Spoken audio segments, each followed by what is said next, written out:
यो भिडियोले रवि लामिछानेको पक्राउ र त्यसका राजनीतिक र सामाजिक प्रभावहरूको विश्लेषण गर्दछ। रवि लामिछाने नेपालको एक प्रमुख राजनीतिक र मिडिया व्यक्तित्व हुन् र उनको पक्राउले मात्र व्यक्तिगत सङ्कटलाई होइन, समग्र राजनीतिक सङ्घर्षलाई उजागर गरेको छ।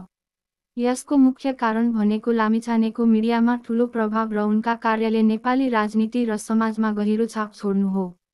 उनका गिरफ्तारीले देशभरका राजनीतिक दल र सामाजिक समुदायका बीच विविध प्रतिक्रिया उत्पन्न गरेको छ। साथै मिडियाले पनि यस घटनालाई प्रमुख घटनाका रूपमा प्रस्तुत गर्दा सार्वजनिक धारणा द्रुत परिवर्तन भइरहेको छ।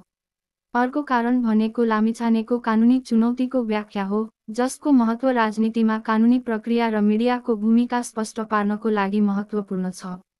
यस घटनामा राजनीतिक व्यक्तिहरूले कसरी कानुनी प्रक्रिया र जनसमर्थनको बीच सन्तुलन बनाउँछन् भन्ने कुरा महत्त्वपूर्ण छ। यस घटनाले देखाउँछ कि राजनीतिक सङ्घर्ष र मिडिया स्थितिहरू एकअर्कासँग जडित छन् र सार्वजनिक धारणा बनाउने क्रममा कानुनी र सामाजिक कारकहरूले महत्त्वपूर्ण भूमिका खेल्दछन्।